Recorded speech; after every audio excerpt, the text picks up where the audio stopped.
제가 모엔의 개구리를 선정했습니다. 선정하게 된 배경은 제가 영화를 봤어요. 붉은 수수밭을. 이 원작이 홍가오리안 가족이더라고요. 그래서 이게 집에 있어가지고 이거를 하려고 들었다가 읽다가 안 읽혀요. 이게 왜냐면 영화의 영향이 너무 큰 것 같아요.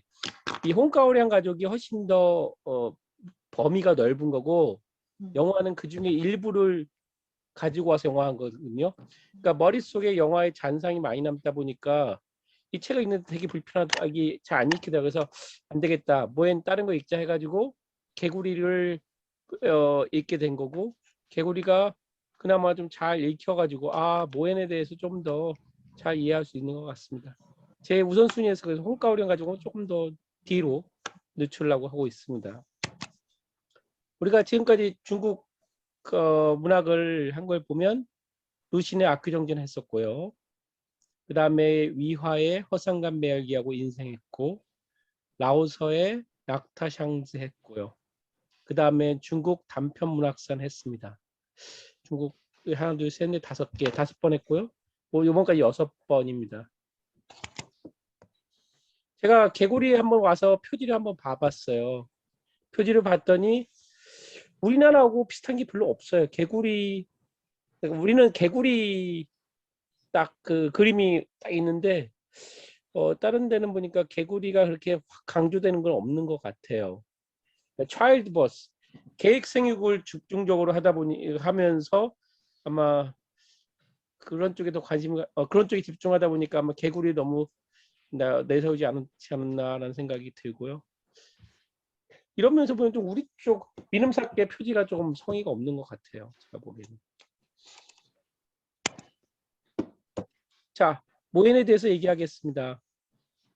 모엔은 1955년에 태어났습니다. 산동성에 있어요. 산동성 까오미현에 있는 가난한 마을에서 태어났다고 했습니다. 55년이면 중국 역사의 현대사에서 봤을 때 중화인민공화국이 1949년, 그러니까 국공합작에서 장개석을 타이완으로 몰아내고 세운 게 1949년이니까 국공합작 뒤 한 6년 후에 태어난 거죠. 모에는 1960년대 1년에 소학교에 들어갑니다. 근데 5년까지만 다녔다고 해요. 그 말은 이제 정규 학습을 모엔이 초등학교에서 멈췄다. 소학교에서. 그래도 노벨상을 탔다. 시기로 보면 60년대에 보면 대학진 운동이 1958년에 있었고, 그다음에 문화대혁명이 1966년에 했습니다. 대학진 운동은 우리 함께 집단 농장 만들어가지고 함께 뭐 하는 거죠. 그러다 대학진 운동에다가 대폭 망해버렸죠. 1970년대에 군에 입대합니다. 그리고 거기 가서 창작을 해요. 1978년에. 아마 제가 군에 가서 창작을 어떻게 했는지 잘 모르겠지만 우리나라 군대하고 잘 달라가지고 직업군인인가? 일단 군에서 창작을 했다고 해요. 그래서 1980년대에는 단편으로 써서 단편으로 데뷔하고, 그다음에 중국 해방군 문예학교, 중국 아마 군대에 있는 그런 학교 같아요. 해방군 문예학교 문학과에 1984년에 다시 입학을 합니다.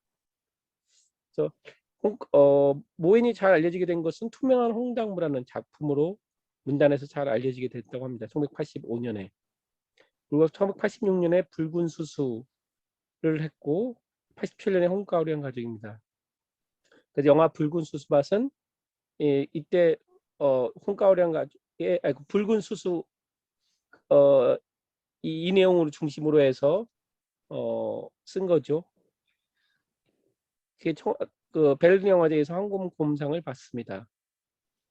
그 다음에 이제 90년대 수레나라 대표작, 2000년대에 탄신 싱사일포 해서 문학 작품을 왕성하게, 제가 보면 110편 총 왕성하게 지금 문학 작품하고, 우리가 이 작품을 고른 이유도 2012년 노벨상, 중국의 첫 노벨상을 모엔이 수상합니다.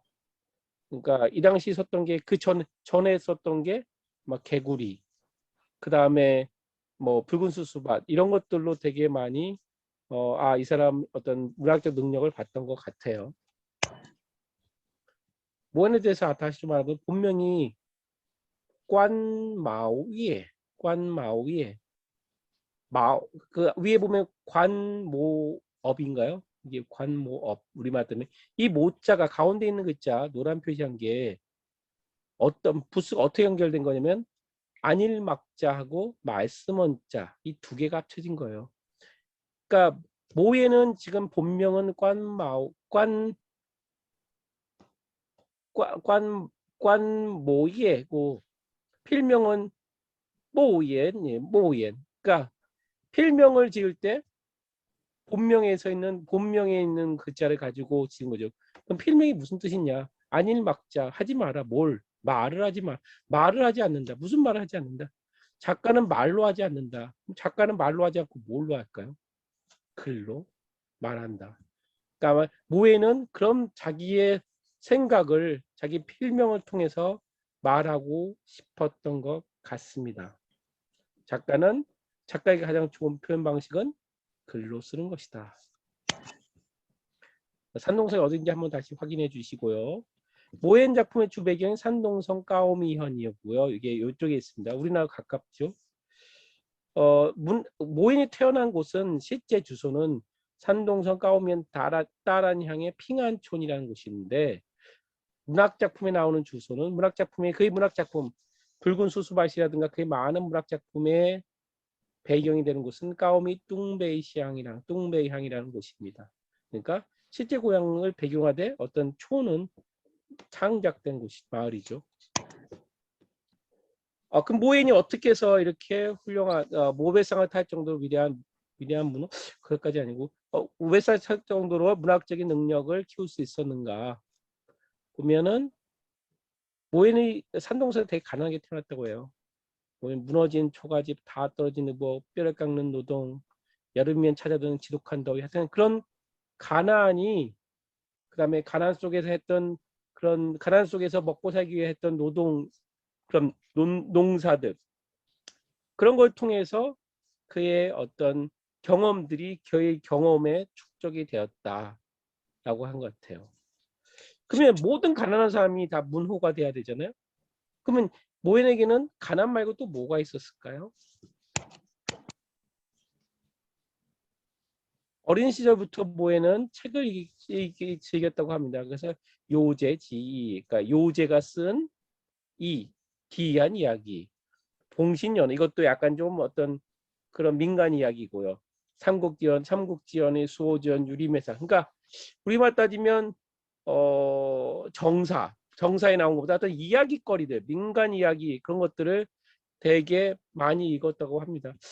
그래서 그런 것들이 축적이 돼서 아마 모엔의 스토리텔링에 많은 바탕이 됐고, 뭐 그 당시에 많이 읽었던 사회주의권에서 많이 읽었던 강철은 어떻게 단련되는가? 이거는 우리 운동권 때도 많이 읽었던 것 같아요. 그런 것들 그리고 문화대혁명이 겪었던 경험들이 그런 걸 바탕으로 해서 자신의 문학적인 필력을 갖춰 가게 되었습니다. 저는 그래서 그러면 궁금한 게 가난. 그러니까 문학적인 어떤 문학적인 어떤 뛰어나기 위해서 그 가난의 경험. 그 다음에 많은 이야기 책을 읽으면 다 모행같이 되는 걸까요? 요런 민간 이야기 많이 읽는다고 문호가 될까? 그것도 아닌 것 같아요. 뭐가 또 다른 게 있지 않을까라는 생각이 들어요. 모엔만에.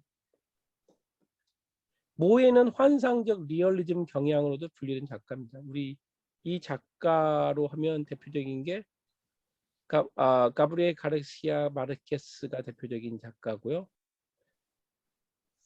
그러니까 이 환상적 리얼리즘 뭐냐면 모엔의 소설은 마르케스 등이 보여준 것 같이 꿈이나 환상을 주요합니다. 우리 혹시 개구리 어디까지 읽으셨는지 모르겠는데 개구리 좀 읽다 보면은 그런 꿈 같은 얘기 좀 약간 좀 황당하고 마술적인 환각적인 그런 환상적인 얘기가 좀 나오죠. 막 개구리가 막 꿈에서 쫓아오는 것 같은 거.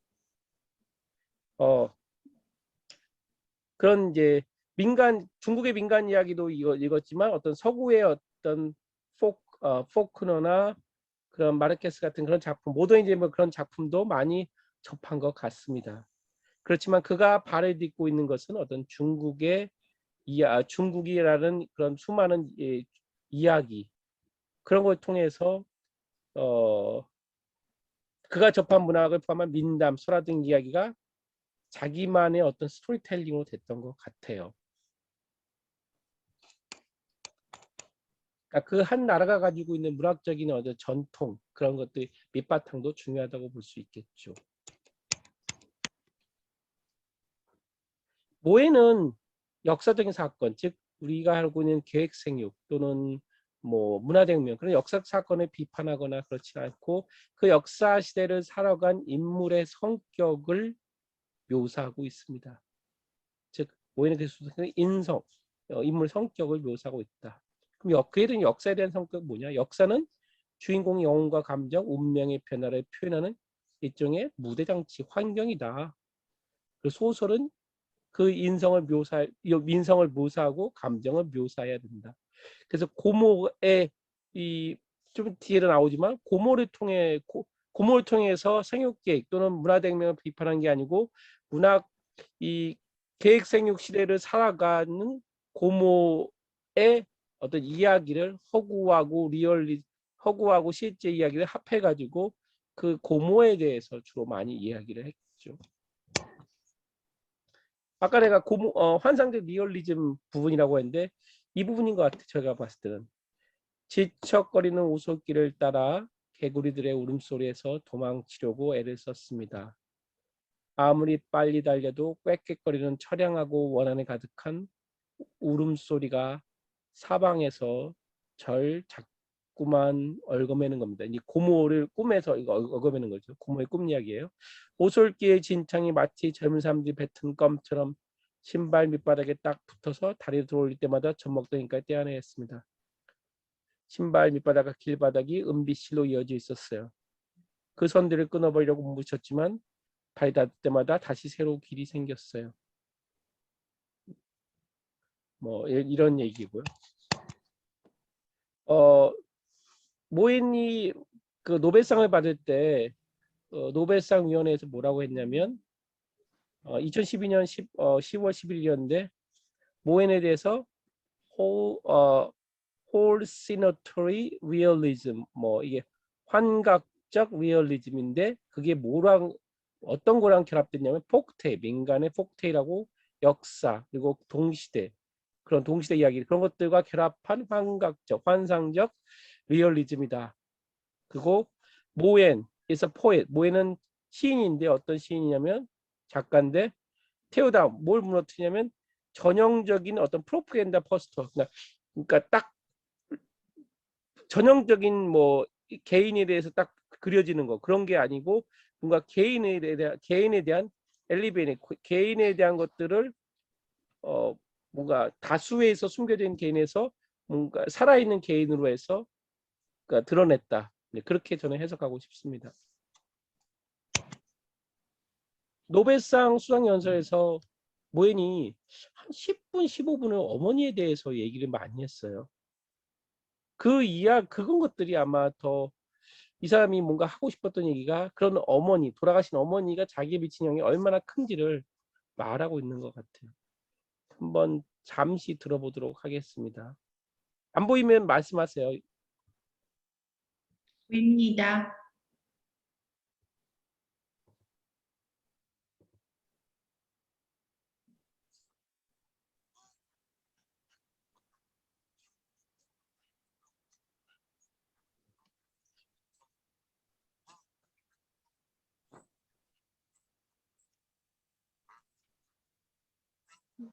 소리가 안 들려.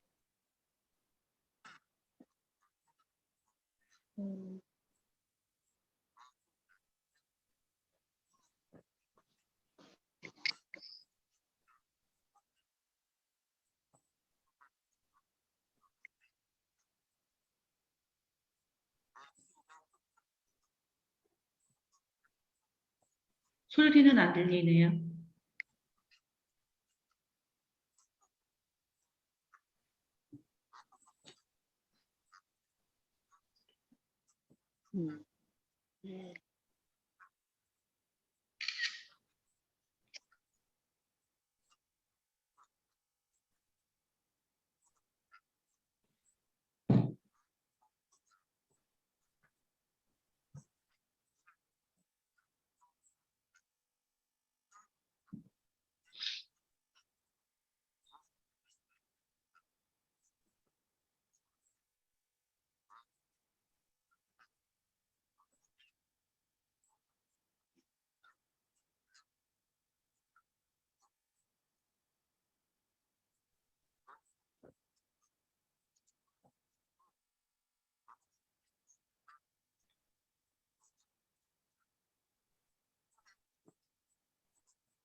눈 차는 소리 들리세요?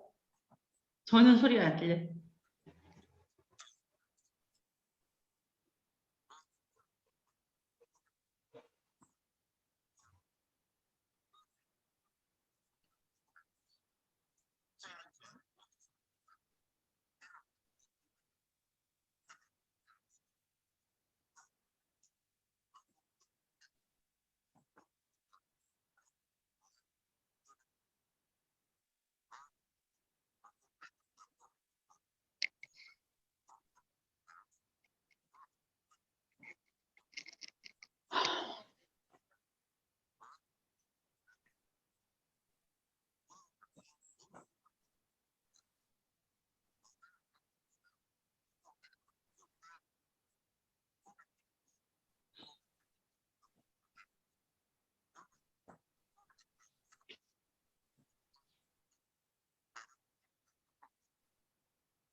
이 얘기까지만 드릴게요. 재밌는데요. 예, 나중에 자료에서 찾아보죠, 뭐 유튜브에서. 그래요. 링크 해주세요. 네.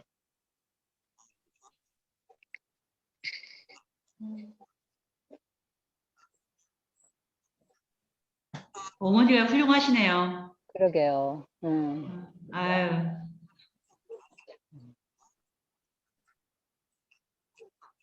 아유, 외모를 가지고.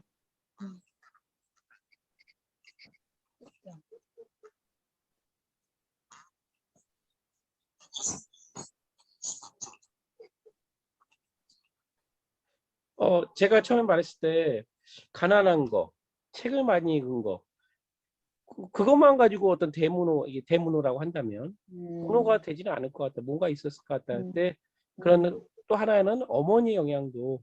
왜냐면 가정 환경이 어렵고 그래가지고 많은 경험들이 분명히 이 사람을 다른 길로 갈 수도 있었지만 어머니가 그를 다 잡아주고 중심을 그런 것들이 다시 이제 그런 경험들이 그게 다 소설에서는 대부분 다 이제 자전적 소설이거든요. 자기 소설의 소재가 되었다. 저는 그렇게 생각합니다. 모인이 어떤 양쪽으로 지금 얘기가 되고 체제가 수능적이다. 체제 수능적이고 그렇게 그런 얘기도 있는데 그건 왜냐면 그 사람이 이제 중국 작가협회 부주석이었을 때 반체제 인사인 나이칭과 베이링이 참가한다고 하니까 중국이 그 도서전에 철수한 겁니다. 그러니까 좀 어떤 관변 작가 같이 그렇게 행동한 거죠. 중국을 대표해서. 그래서 이제 어떤 비판적인 사람들은 모헨이 너무 관변적이다라고 하지만 거기에 대해서 이제 반론도 스웨덴에 있는 할리몬에서는 모헨의 작품은 중국 역사와 현재의 중국에 대해서 비판적이다. 그러나 그 그는 반체제 인사는 아니다. 그는 체제 안에서 체제에 대해서 비판하는 사람이다. 라고 하고 있고요. 서강대 교수는 모에는 체제 안에서 활동한 작가고 하지만 작품력만 보면 중국 영토 바깥에서 활동하는 어떤 반체제 인사들보다 체제에 비판적인 작품을 써왔다. 라며 체제와 반체제 이분법적인 경계로 구분하면 모에는 어디에도 포함되지 않는다. 작품 자체로 평가하는 것이 옳다고 봅니다.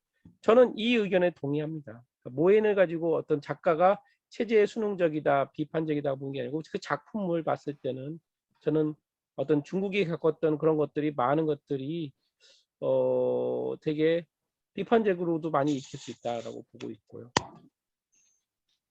그러면 이 작품이 계획생육에 대한 것이다. 계획생육을 비판한다기보다는 이 사람이 모엔이 직접 자기가 뭐라 썼냐면 계획생육의 나는 중국의 계획생육의 역사를 쓰는 것이 아니라 소설을 쓰는 것이다. 소설을 쓰는데 가장 중요한 것은 사람을 쓰는 것이고 그래서 고모를 원형으로 해서 허구와 상상을 덧붙여서 새로운 인물을 만들었다라고 했습니다. 계획생육은 1970년, 88년에 시작됐다고 하더라고요. 함자녀문 악수운동인데 근데 지금 현재 계획생육이 폐지됐냐? 그렇지는 않고요. 계속 이어오고 있는데 2016년 보시면 누구나 두 자녀를 가질 수 있다고 합니다. 무슨 말이냐면 이 한 자녀가 아니고 이제 두 자녀까지는 다 가질 수 있다. 그리고 지방마다 좀 그런 것들이 조금씩 완화된 지방도 있습니다. 그래서 중국도 우리나라 같이 지금 인구가 지금 감소까지는 아닌데도 인구 증가율이 되게 낮은 편에 속하죠. 그래서 적극적으로 지금 홍보하고 있는 걸로 알고 있습니다. 작품의 주인공은 보면 주인공이 이름이 샤오파오관하고 필명이 커도우입니다. 커도우. 커도우가 이게 올챙이나 뜻이거든요. 이름은 완주, 완시성이니까 완주고 고모는 완신.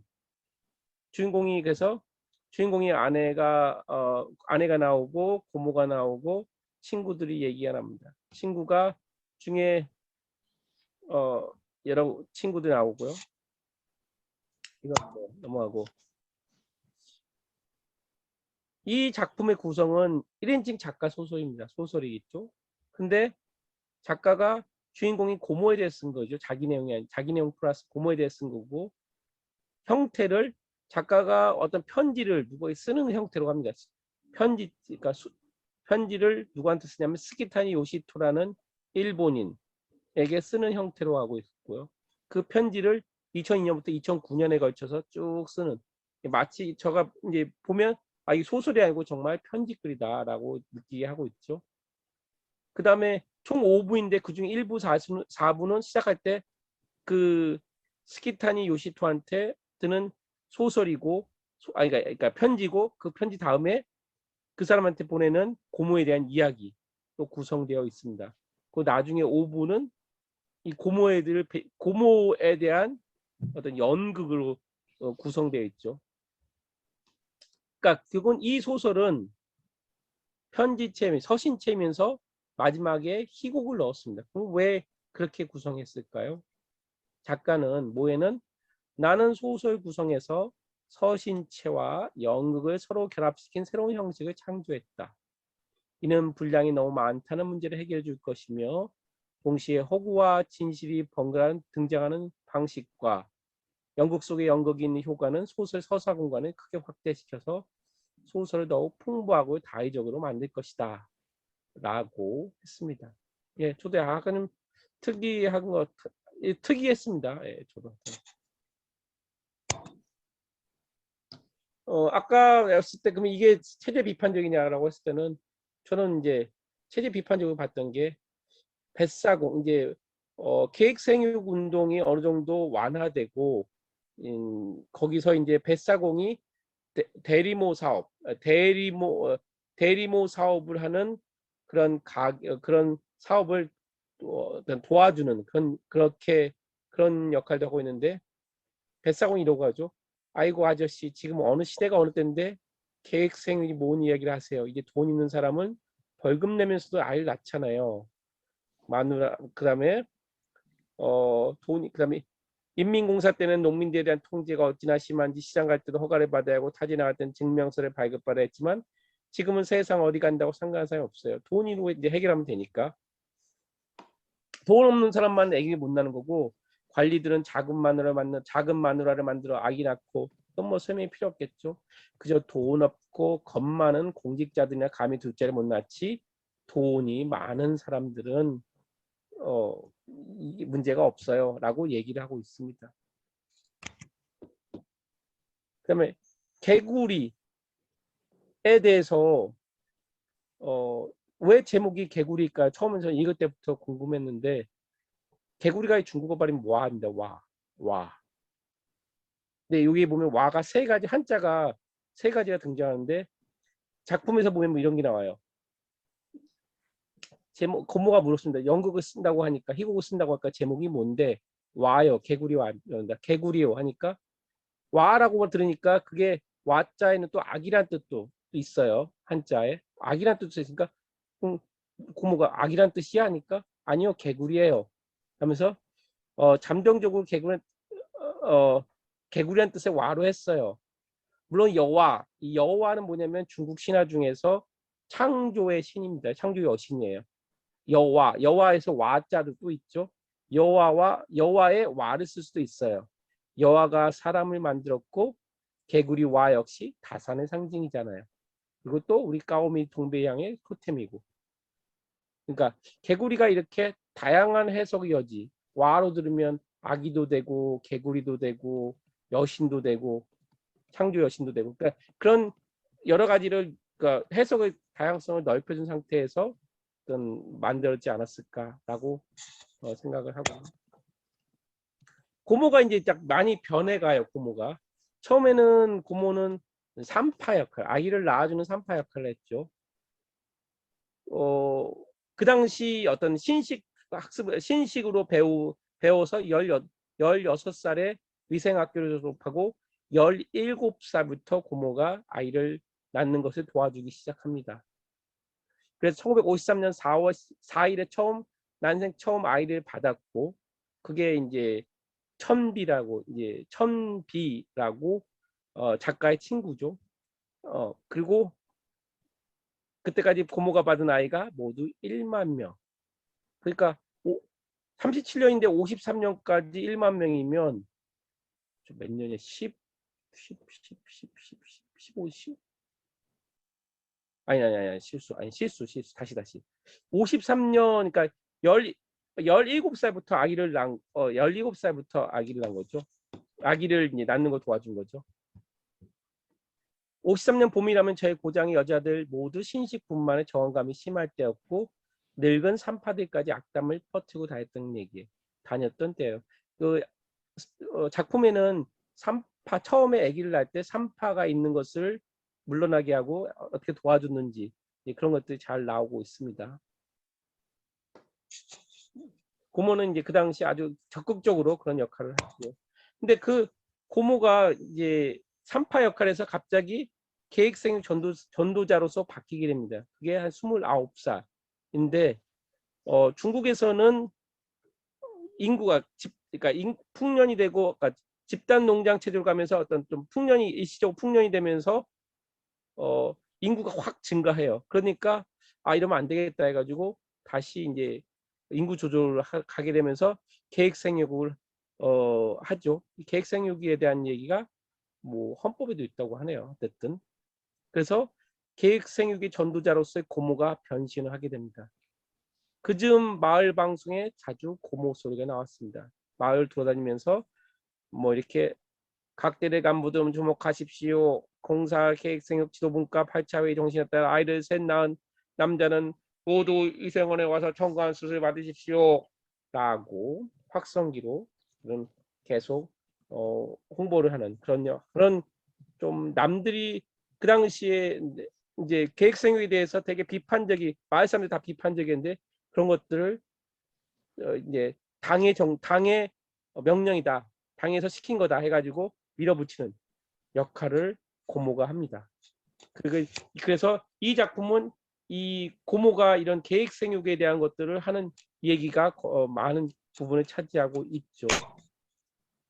그렇지만 또 한 번 고모는 바뀌게 됩니다. 이제 그 위생원에서 거기가 이제 본인이 더 이상 안 하고 이제 은퇴를 하게 되고, 은퇴를 하고 나서 점토 인형을 만들던 분하고 이제 결혼을 하죠. 이름 까먹었는데. 그러면서 점토 인형을 이제 짓는 사람, 그러니까 고모부죠. 점토 인형을 만드는 마음이 이제 자기가 유산시킨 그런 아이라고 생각합니다. 그래서 뭐라고 적혀 있냐면, 고모가 들고 있던 인형을 하나 남은 빈 공간에 올려놓고는 한 걸음 뒤로 물러나 중앙에 놓인 조그만 제사상 위에 향 3자리에 피운다. 무릎을 꿇고 두 손을 합장한 후 중얼거렸습니다. 고모가 유산시킨 아이들이 고모부의 손을 통해 하나씩 재탄생하고 있었습니다. 고모는 이런 식으로 마음속에 죄책감을 버려보려고 한 것입니다. 그래서 자기로 인해서 어떤 세상을 빛을 보지 못했던 아이들을 그런 이제 기도하는 마음으로 하나씩 점토 인형을 만들어 갑니다. 작품에서는 고모하고 개구리하고 인연에 대해서 고모가 개구리 되게 무서워한다고 해요. 그래서 저도 왜 이렇게 무서워할까 했더니 그 작품에 나오는 거죠. 작품에 보면 원래는 무서워하지 않아, 그러니까 왕진을 가느라 수십 년 동안 갓길을 걸으면서 한 번도 무서워하지 않는데, 어느 날 술 마시고 간 어느 날 자기가 이제 위생원을 그만두고 이제 이제 사람들이 회식을 한 그날 저녁에, 그날 밤은 무서웠습니다. 원래 개구리 소리가 북소리 같다고 하거든요. 꽥꽥 울었겠죠. 그날 개구리 소리는 하지만 곡소리 같았어요. 마치 수없이 많은 갓난아기가 울고 있는 것 같았습니다. 나는 원래 아기가 태어날 때 들리는 첫 번째 울음소리를 가장 좋아했어요. 산부인과 의사에게 각 태어난 아기 울음소리는 세상에서 가장 감동적인 음악이었거든요. 하지만 그날 밤 들었던 개구리 울음소리엔 원한과 굴욕이 깃들어 있는 것 같았습니다. 마치 상처 입은 수많은 아기의 정령이 호소하고 있는 것 같았어요. 이런 말도 할 것 같아요. 그러니까 자기가 이제 마음이 약해지거나 이제 이제 그런 것들을 그만둘 때 어느 순간 자기로 인해서 많은 아기들이 죽었다는 것들, 이제 그런 것들이 죄책감으로 있을 때 개구리의 어떤 소리가 아는 아이들의 그런 원성의 소리로 들릴 수도 있겠죠. 그 이후로 고모가 개구리를 무서워했다고 합니다. 모이는 이 작품에 대해서도 이제 작중 작가죠. 작중 주인공 중 하나인 작중 작가의 입을 빌어서 글쓰기란 무엇인가, 모인 생각하는 글쓰기란 무엇인가라고 얘기합니다. 뭐라고 쓰면, 저는 글쓰기를 하려면 가장 가슴 아픈 부분을 건드리고 평생 가장 돌아보고 싶지 않은 기억들을 써야 한다고 말한 적이 있습니다. 지금도 저는 삶에서 가장 난처한 이야기, 삶에서 가장 낭패스러웠던 일을 글로 남겨야 한다 생각합니다. 자신을 해부대 위 수술용 조명등 아래 두어야 합니다. 전 자신을 위해 글을 씁니다. 속죄를 위한 글도 물론 저 자신을 위한 겁니다. 하지만 이 정도는 부족합니다. 전체가 상처 준 사람들 위해서 글을 써야 하고, 동시에 저에게 상처 준 사람들 위해서 글을 써야 한다고 생각합니다. 그러니까 모인이 아까 만든 어머니 얘기들이 그런 것들이 많이 옛날인데도 노벨상 수상식에서 어머니와의 그런 추억들, 그런 기억들을 하나씩 다 기억하면서 그런 것들이 이야기 소재로 지금 다 간다고 다시 한번 말씀드립니다. 이 이야기는 계획생육뿐만 아니라 대리모에 대해서, 대리모 회사죠. 이제 회사가 음식점인데 음식점이 아니고 청개구리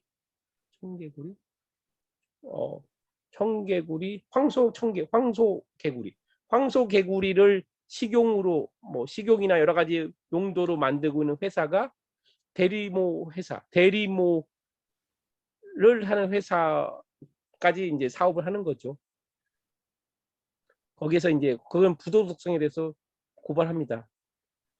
대리모를 구했던 사람들이 아이를 건네받은 후 다시 거금을 들여 그 대리모를 초유를 얻어간다고 하거든요. 간더군요. 어떤 이들은 심지어 대리모에게 한 달 동안 수의를 시킨 후 아이를 데려간답니다. 물론 비용이 더 들겠지요. 그 말이 대리모 회사 사람들은 이런 행위를 정말 싫어한대요. 일단 대리모가 아이에게 젖을 먹이면 정이 쌓이게 되고 그런 번거로운 일이 줄줄이 이어지니까요. 그러니까 결국은 낳자마자 애기를 가져간다는 거죠. 네, 이런 것들도 뭐 입으로 빌렸지만 소설 속이지만 되게 조금 어떤 비도덕적인 모습을 고발하는 거라고 저는 생각했습니다. 이거는 가볍게 쓴 건데 거기에 보면은 이제 친구가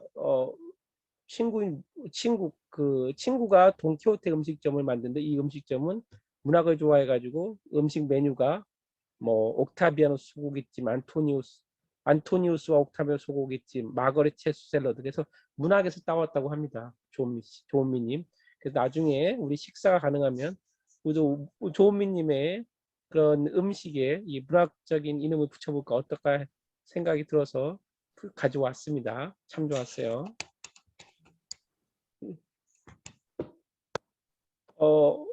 이 작품에는 이제 연극이죠. 이 연극, 아까 내가 오브의 연극이 있다고 했는데 그 연극에는 우리가 흔히 알고는 솔로몬의 지혜, 엄마 찾아주는 거, 그 이야기를 비꼰 이야기가 있습니다. 그러니까 그게 뭐냐면 이 작품이 약간 좀 이 이야기가 이건 좀 복잡하네요. 이야기하기가. 천레이라고 대리모 작가의 대리모가 된 사람이 천메이가 자기 아이를 찾아옵니다. 근데 자기 아이를 결국은 찾아달라고 까오멍주, 그러니까 이게 중국의 유명한 아마 중국의 역사 중에서 그런 포청청처럼 유명한 판관이었나 봐요. 그 사람이 이제 판결을 합니다. 그래, 내가 가지고 있으니까 나한테서 뺏어간 사람이 아기의 주인공이 아기의 엄마다라고 하니까 그 아기가 서로 자기 아기라고 얘기하는 그 천메이하고 사우스치가 서로 다투다가 결국은 천메이가 가져갔죠. 그러니까 너는 아기를 가져갔다 그렇게 잡아당길 때 진짜 엄마는 애가 잘못될까봐 이렇게 손을 놔줬는데 너는 그렇게 하지 않았다 해가지고 진짜 엄마인 대리모 엄마인 천메이가 너는 가짜다 얘기하는 거죠. 그러니까 그런 얘기가 지나나오고 하면서 이제 밑에 보면 미안하다 하면서 내가 이렇게 돈을 줄게 하면서 서로 무마하는 장면이 나옵니다. 책 마지막에 보면은 이제 작가가 대리모에서 나는 자기 아이에 대해서 고민합니다. 우리가 이 아이를 천매에게 돌려주는 게 낫지 않을까? 그러니까 고모가 그렇죠. 왜냐면 자기가 이제 이제 그런 양심 가책을 느끼니까. 그러면 엄마와 아기 사이에 좀 더 기적 같은 일이 일어나서 엄마가 좀 더 이제 정신적으로도 불안한데 엄마가 좀 더 좋은 엄마 아이의 기적 같은 일이 일어나지 않을까? 그러니까 작가가 아이를 가지고 그런 위험한 시도 할 수 없어요. 정신병자든 무슨 일이 저지를 수 있으니까요. 그러니까 이 실제 이제 대리모지만 아기의 엄마가 계속 아기를 찾고 있는데 이 작가는 자기가 대리모 통해서 정식으로 얻은 아이기 때문에 정신이 불안정한 아기한테 줄 수 없다라고 말을 하고 있죠. 그런 것도 저는 조금 약간 이 작가가 조금 이 작가의 좀 약간 비판적이지 않은 비판적인 모습 제가 이제 비판적으로 이제 생각하게 되는 거고요. 고모가 자살을 해요. 나중에 보면 자살을 하면 어떤 자살을 이제 자기가 수많은 이제 죄를 많이 졌기 때문에 살 수 없다면서 자살을 하죠. 그러면서 목에다 딱 걸고 자살을 해요. 그러니까 그 커도우가 딱 목에 건 걸 딱 풀어서 살려줍니다. 그러니까 고모가 바다가 떨어지는데 고모가 나 죽었던 거냐? 아니에요. 고모님 안 죽어야 하니까 그럼 다시 태어난 거래 하면서 그러니까 자살을 하려고 했던 사람이 다시 이제 어떤 삶을 얻어서 나는 다시 태어난 거네 하면서 하는 것들이 뭔가 다른 일반적인 소설과 다르지만 그런 것들이 이제 모엔이 집어넣은 것들은 조금 세상은 이렇게 해서 돌아간다 이렇게 뭐 돌아간다 아주 좀 이제 가볍게 그냥 그런 얘기를 하고 싶지 않았나라고 생각이 들어요. 이제 거의 다 끝났습니다. 그래서 이 작가가 주인공과 고모를 통해서 말하고 싶었던 것은 무엇일까요? 네, 저는 그냥 여러 가지 얘기 생각해봤는데 고모의 애인이죠. 파일럿이었는데 타이완으로 망명을 합니다. 근데 고모는 거기로 그 사건에서 자기 사상성까지 위협을 받으니까 원래는 신분이 되게 좋은 신분이었는데 사상성을 위협받으니까 그걸 증명하기 위해서 당이 밀어붙이는 계획생육을 아주 누구보다도 뭐 주민들을 되게 온갖 요구를 받으면서도 제가 진두지휘하는 그런 고모의 모습들이 나온 것 같고, 그다음에 어떤 작가가 아까 말대로 천매의 아이적 근거를 보장하지 않은 것은 약간 좀 위선적인 것 같기도 하고, 약간 진보적인으로 나오는데, 진보적인 게 아니고 뭔가 되게 합리적인 사람으로 나오는데, 그다음에 돈을 벌기 위해서 대리모 사업을 하고 있고, 또 대리모들한테 계약한 돈을 지급하지 않기 위해서 아기가 죽었다. 그래서 우리가 계약한 뭐 3만 원이 아니고 10,000원만 주겠다. 뭐 그런 것들, 그런 모습도 나오고, 문화혁명 때 사람들 많이 괴롭혔던 샤오샤춘이라는 그 작가의 친구가 돈을 많이 벌고 와서 자기 또 애인을 가지고 와서 병원에서 애를 낳는 그 산부인과 가서 가는 모습들. 뭐 그다음에 고모가 괴로워서 죽고자 하지만 이 또한 마음대로 되지 않고 운명을 받아들인 모습들. 이런 것들을 통해서 그래도 삶은 계속 지속된다. 뭐 그런 것들이 얘기되는 것 같아요. 여러 가지 이제 비판적이기도 하고. 저는 왜 중국 문학에 집중하고 있을까요, 지금? 제가 이제 중국 문학을 몇 번째 이제 하고 있는데, 제가 생각하는 중국은 어떤 서양의 그리스입니다. 맞죠? 예, 저는 이제 중국 역사에 좋아하는데, 중국 역사에 좋아하다 보니까 중국 문학으로 같이 이어지는 것 같아요. 중국이 겪었던 그런 어떤 역사적, 그다음에 아까 말씀드린 그런 수많은 어떤 민간의 이야기들이 문학적 잠재성이 되고 있습니다. 그래서 우리가 보통 중국하고 일본 문학을 비교했을 때 훨씬 중국이 문학이 깊이가 훨씬 더 깊다고 하죠. 물론 뭐 우리나라에서는 아직 일본 문학이 많이 읽히지만, 그리고 중국 문학이 좀 더 같은 문脈권에서 공감이 좀 저한테 더 쉬운 것 같습니다. 그리고 중국만이 그렸던 현대사가 저한테 좀 더 많은 호기심을 일으키고요. 결론은 그렇지만 그렇다고 제가 중국에 빠지는 게 아니고, 중국을 알면 알수록 그렇지 한국 문학 또는 한국에서의 정체성은 더 계속 생기는 것 같아요. 그러니까 중국 문화가 하면 할수록 그러면 한국은 어떤 거냐, 한국 문화가 어떤 거냐, 한국의 역사는 어떤 거냐에 되돌아오게 되는 거죠. 그래서 저는 여기 인생은 고달파라는 모엔의 작품을 다음에 계속 할 예정입니다.